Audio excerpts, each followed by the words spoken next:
In this tutorial, we are going to learn how we can add, update, delete and get images in .NET Core APIs. First and foremost, we need to create a new project. So open Visual Studio, select create a new project. Now search API and select ASP.NET Core Web API. Click on next. Now name the project image manipulation.api. Remove .api part from the solution name. Our solution will be image manipulation and project will be image manipulation.api. Now click on next. Now right click on solution, select add new project, search template class library, select class library project, name the project image manipulation.data. In this project we will write all the database related logic, and in API project we will create our APIs. Now delete this class1.cs file, we do not need it. Now right click on API project, select add, then project reference, check image manipulation.data option. Now you can use the functionality of data project in the API project. Now right click on the data project, select manage NuGet packages and install Microsoft.Entity Framework Core.SQL Server package. Add this package too. Double click on this data project and you will find the references of these packages. In the data project, create a new directory models. Inside the models folder, create a new class product. Remove semicolon, change it to public, add an attribute table with value product at the top of the class.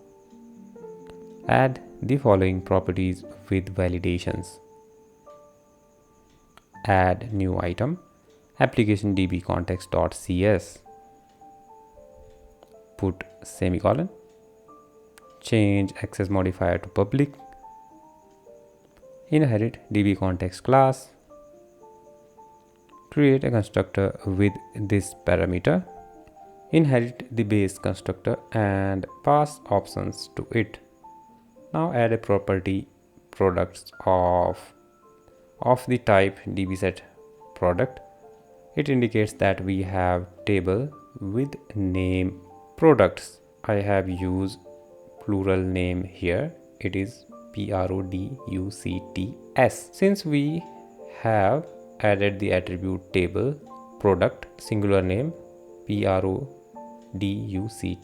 without s at the top of the product class, then our table will be product without s. If we do not use this attribute, then our table name will be products, not product. That's why we were using the table attribute. Now open the appsettings.json file, write connection string there. To get server name, open the SQL Server Management Studio, copy this value and it is our server name. Now open the program.cs file and add this configuration. Now right click on API project, select manage NuGet packages and search Entity Framework Core.tools and select this one and install it. It is needed for running the migration commands. Now open the package manager console, change default project to image manipulation.data. Type here add dash migration initial create. Initial create is just a name. You can write any name here. Now it has created a migration file. Double click on the API project and set invariant globalization to false if it is true. Now open the package manager console again and type update dash database, press enter.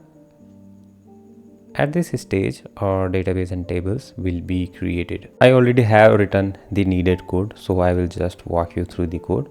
Now I'm not typing any code. First of all, you need to create this DTO directory.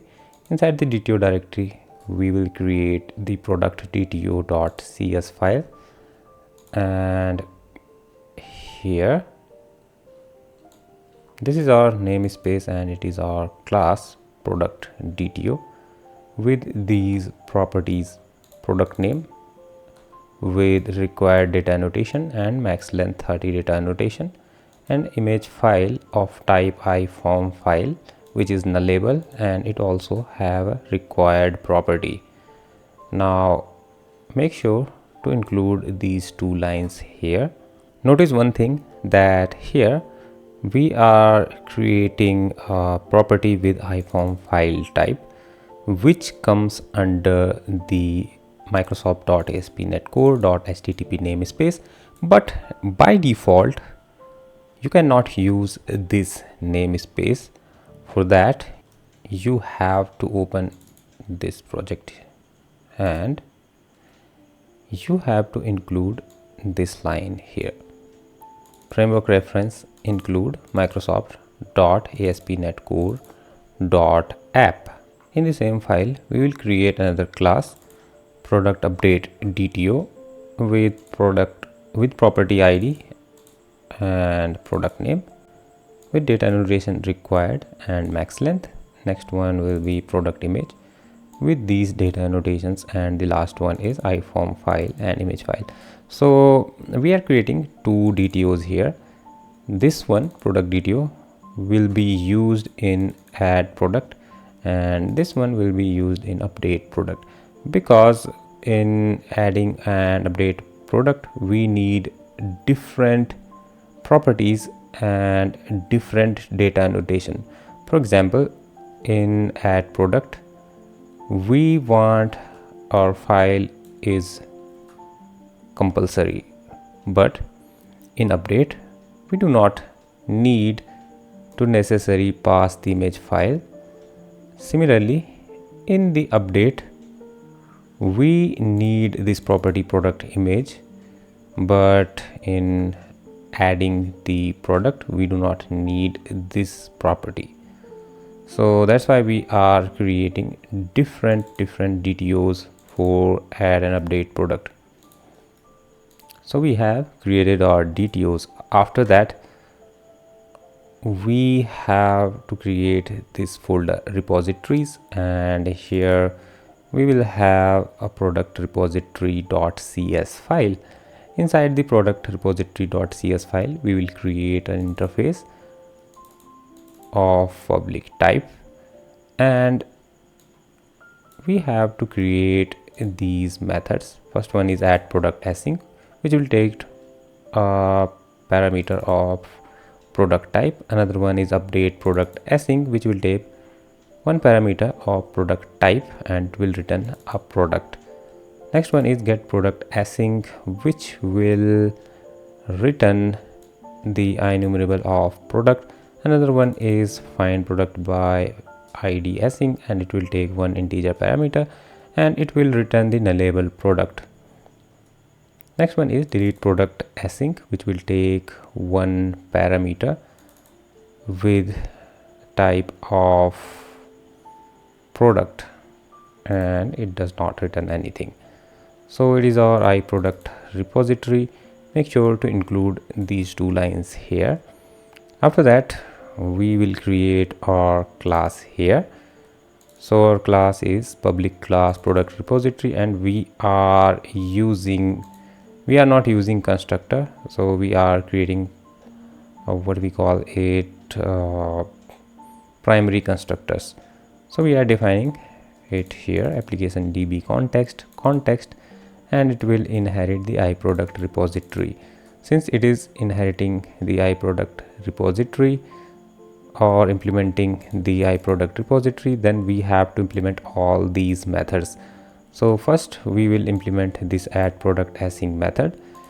So it is a simple method. We are adding product here and saving changes here, since our method is async type, so we are using await here, and after that we are returning the newly created product. When we write this line, it will immediately return the full object. What does it mean? When we are passing this product here, it does not contain the id, it contains id equals to 0, but after this line we will have the value of id.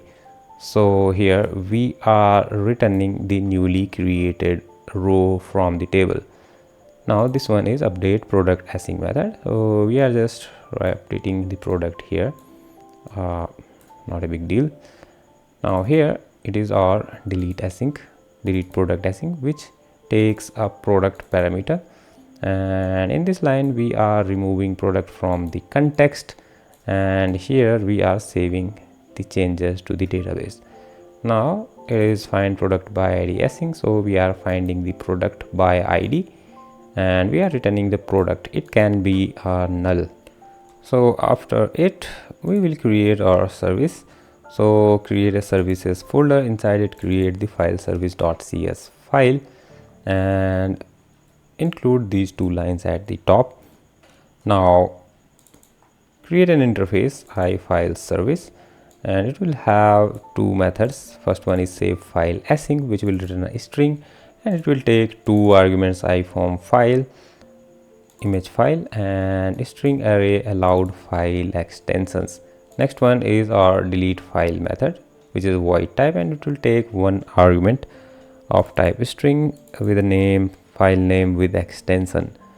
So let's create a file service class, and we are also using the primary constructor. I'm forgetting its name. So it takes iweb hosting environment, and we are implementing ifile service here, so we need to implement all of its method. So here first method is public async task save file async, and it will take these parameters. First of all, we will check if image file is null, then we will return this argument null exception, and after that we will find the content path. So first we will find the content path from environment.content root path. So it will get the path and it will get the root folder. Here we are combining two paths, content path and uploads. Now our path will be, suppose our file or application is inside the C drive's project folder, so our path will be C projects and name of the project. So let's suppose our project name is image manipulation dot API. So image manipulation dot API slash uploads, so it will be our path. So if upload directory does not exist, we will create one. So it is our full path. Okay, now we will check if directory exists or not. So if directory does not exist, we will create a one. So let's suppose uploads directory does not exist, then it will create a new directory with name uploads. Now we will check if our file extension is allowed or not. So first we will get the extension of our file.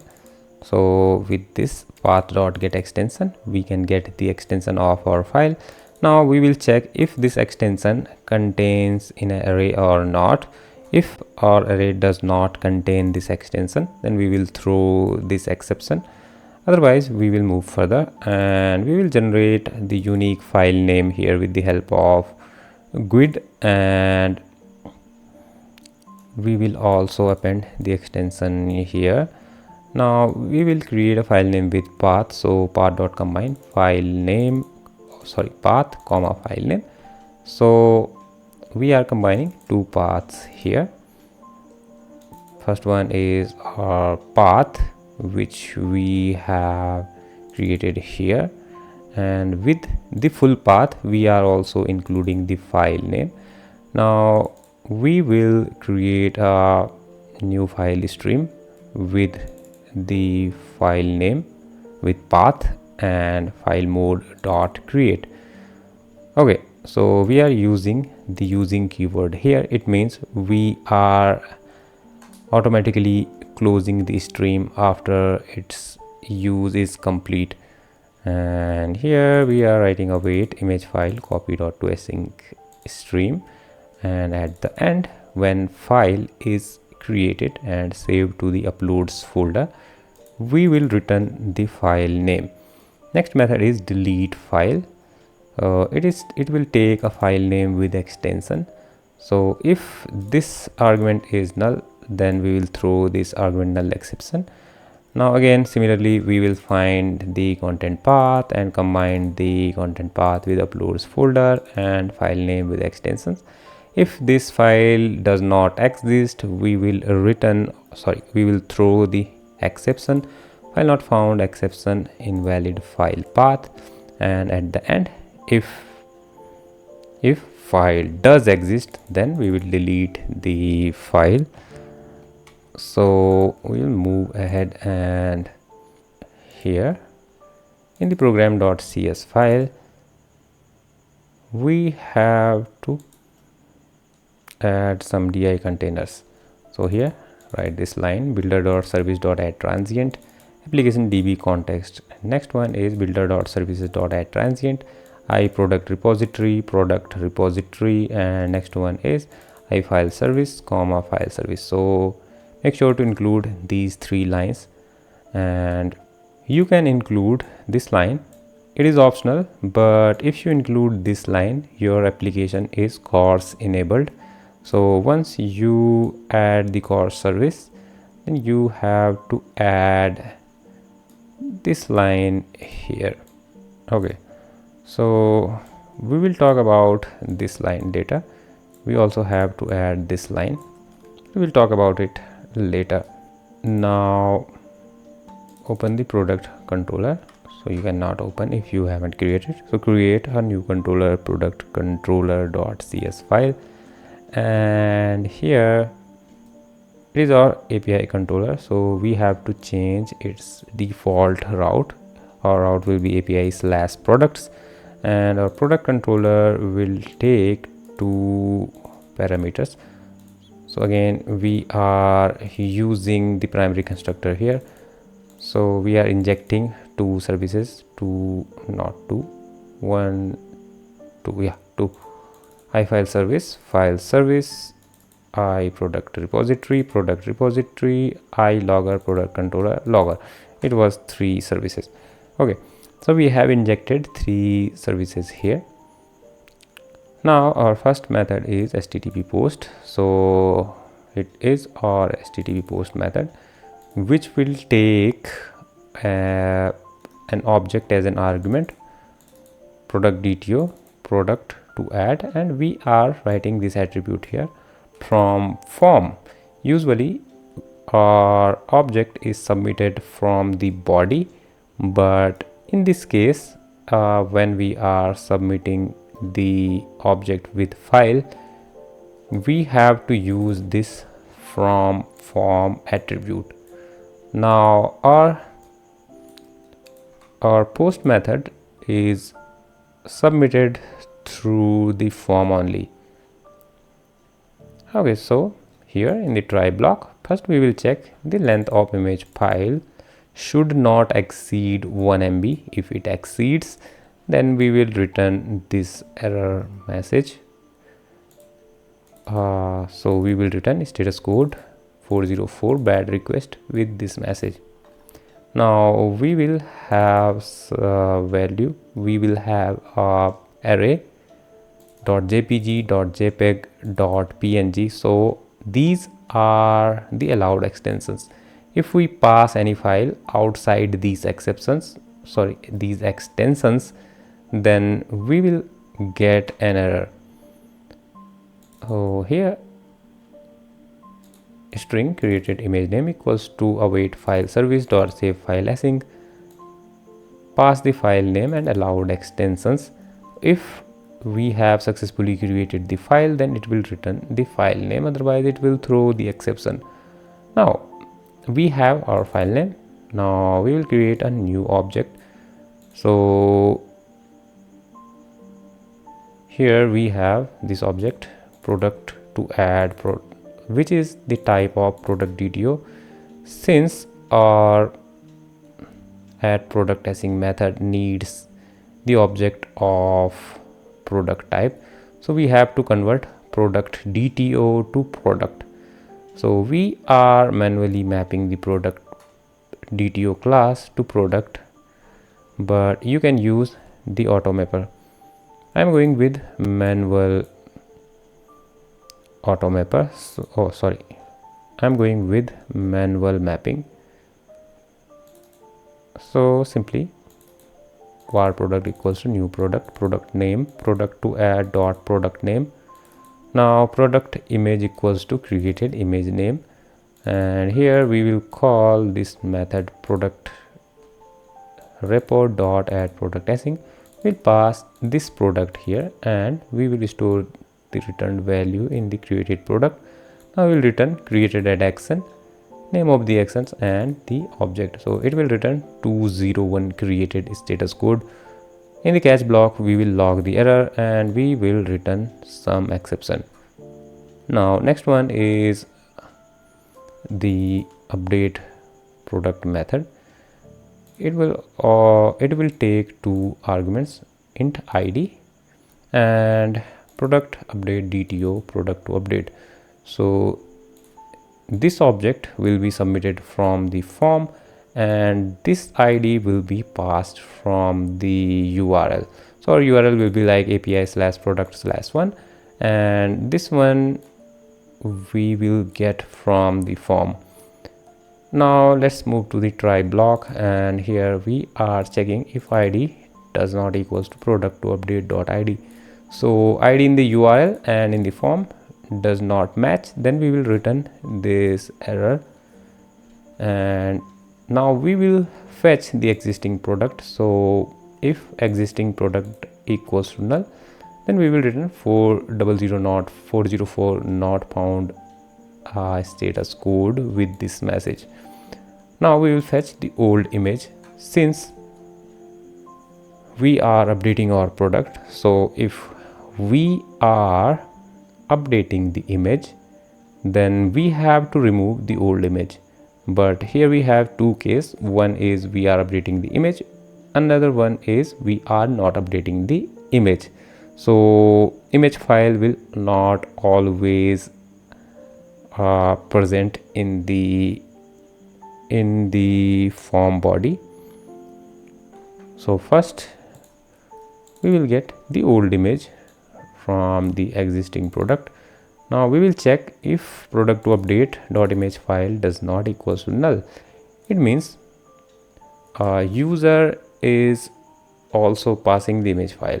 So if user is passing the image file, we will check the image length. After that we will create the image. So we are calling the file service dot save file async method. Once image is created, it will be stored in the created image name. Now product to update dot product image equals to created image name. Okay, now we are mapping, sorry, not mapping, we are kind of mapping the product to update to existing product. So existing product dot id equals to product to update dot id, existing product dot product name equals to this, existing product dot product image equals to this. Now we will update the product here, and after the successful update we are checking a condition if user is passing the image file or not. If user is passing the image file, then we will delete the old image and return OK with this object, and in the catch block we will log error. and we will return status code 500 internal server error with the exception message. Now open the program.cs file again, and here above the use course add these lines. So if we do not add this line, our end user are not being able to access these resources. So to enable the sharing of static files, we have to use this middleware. Here file provider equals to new physical file provider path.combine builder.environment.content root path uploads. Okay, and here request path equals to resources. So when user want to access the file, it have to look inside the uploads folder, but we do not want to expose our folder name to end users.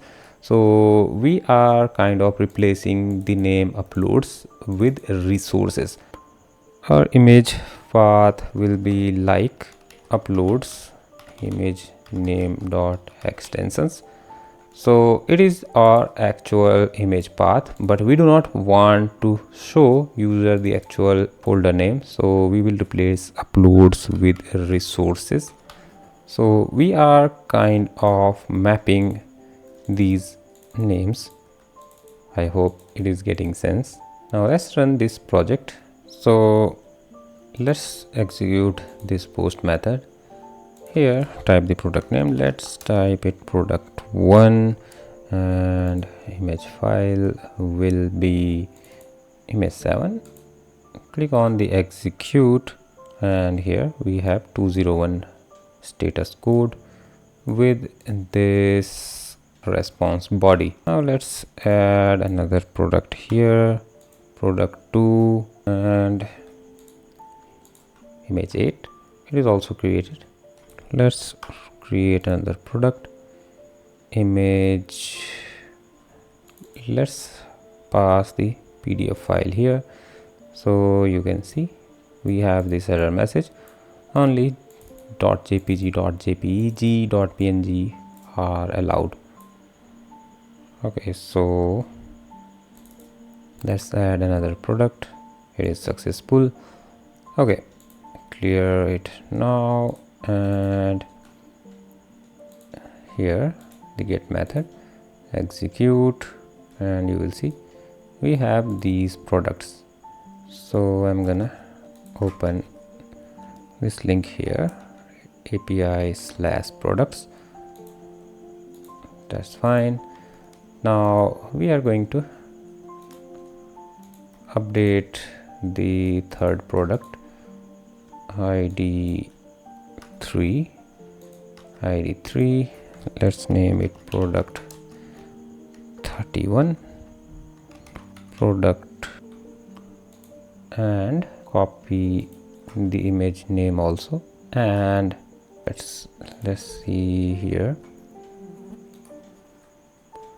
right click here and open folder in file explorer. Here we have this uploads folder. You can see we have 3 images here. So let's update this image to this one. We are going to update this image with 49. Okay, click on execute, and you will see 200. Now our new image will be this one, .d2e.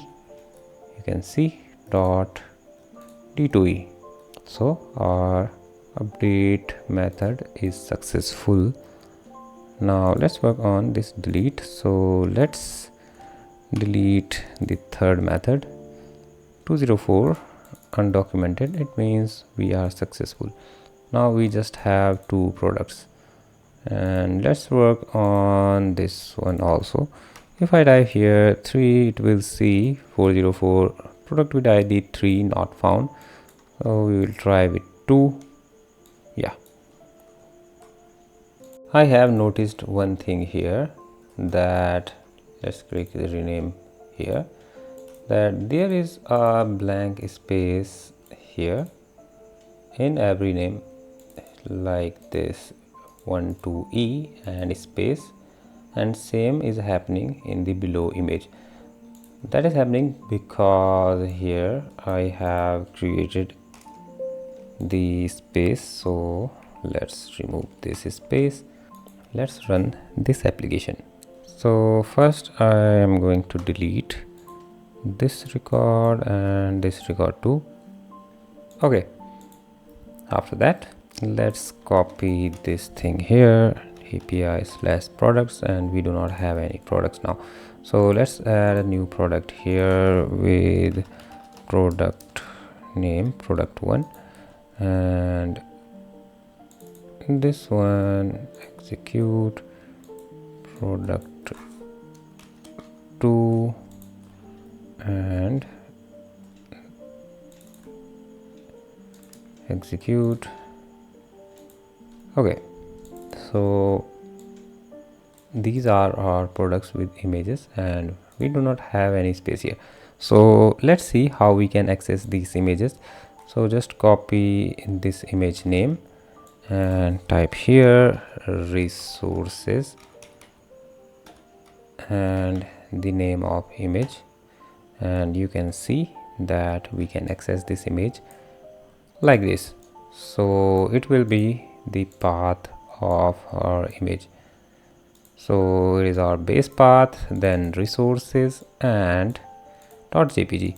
So here we are using the resources, but physically it is stored inside the uploads folder.